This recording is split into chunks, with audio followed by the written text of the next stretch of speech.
आप देख रहे हैं गुड न्यूज। घट रही गंगा मीरजापुर। गंगा नदी का जलस्तर स्थिर के बाद आधा सेंटीमीटर प्रति घंटा घट रहा है। इससे आम लोगों के साथ प्रशासन को राहत मिली है। जिले में 300 से अधिक गांव बाढ़ की चपेट में हैं। खतरे के बिंदु 77.724 मीटर से 78.44 मीटर पर पहुंचकर गंगा स्थिर हुई है। राहत और बचाव कार्य में प्रशासन जुटा है। दवा से लेकर भोजन और मवेशियों के चारा तक की व्यवस्था का दावा किया गया। जिलाधिकारी ने बताया कि दूसरे जिलों में स्थिर गंगा अब घटने लगी है, यहां भी घटेगी। शासन से निर्देशित बाढ़ पीड़ितों को हर संभव मदद प्रशासन दे रहा है। एक रिपोर्ट। जिले में गंगा नदी का खतरे का जलस्तर 77.724 मीटर को पार कर 78.44 मीटर पर स्थिर होने के बाद घट रही है। जनपद में 300 से अधिक गांव बाढ़ से प्रभावित हैं। तहसील सदर में कुल 183 गांव प्रभावित हैं। तहसील चुनार इलाके में कुल 163 गांव प्रभावित हैं। बाढ़ प्रभावित इलाकों में नाव के माध्यम से फंसे लोगों को निकालने का काम किया जा रहा है। इसके लिए दोनों तहसील क्षेत्र में 90 नाव का संचालन किया जा रहा है। जिलाधिकारी ने बताया कि नावों को रेस्क्यू अभियान में लगाया गया है और जरूरतमंद लोगों का सामान पहुंचा रहा है। लोगों को राहत देने और बचाने के लिए नाव की व्यवस्था की गई है। जरूरत पड़ने पर और नाव लगाने की जिम्मेदारी दोनों तहसील के एसडीएम को दी गई है। पवन कुमार गंगवार, जिलाधिकारी मिर्जापुर। बड़ा है वो आज की स्थिति तो यह है कि जल स्तर गंगा नदी का स्थिर हो गया है और प्रयागराज में जल स्तर घटना प्रारंभ हो गया है। उसका प्रभाव आएगा मिर्जापुर में भी शायद शाम तक या लेट इवनिंग तक। यहाँ भी संभावना है कि जल स्तर यहाँ भी घटने की शुरुआत हो जाएगी।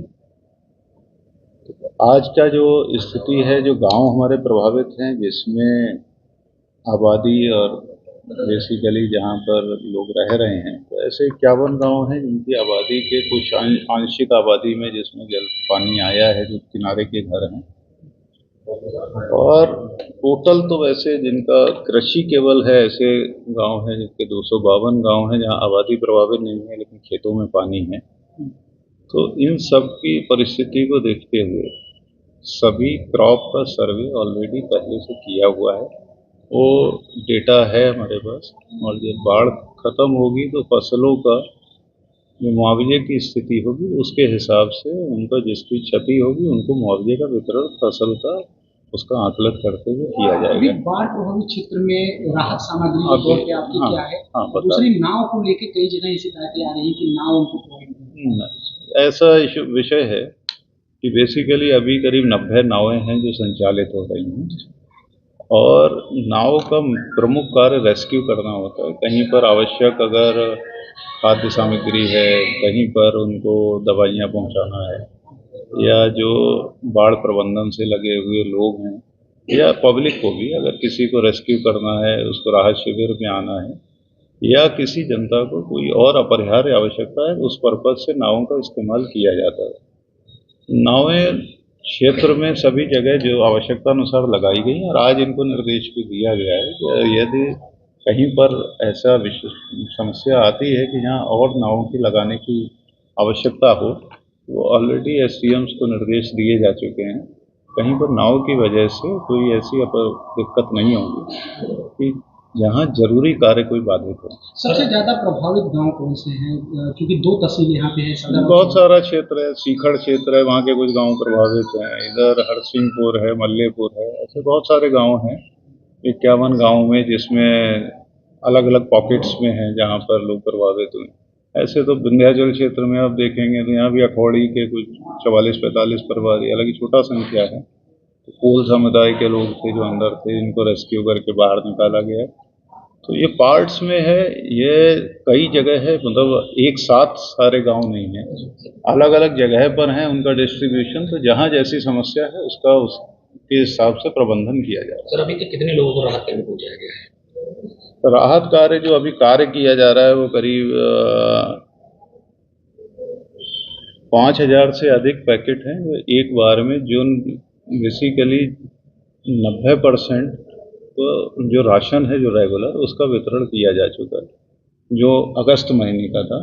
और उसके अलावा बहुत सारे लोग हैं जिनके घर आबादी में ऊंचाई पर स्थित हैं, जिनके खाद्यान्न को नुकसान नहीं पहुंचा है।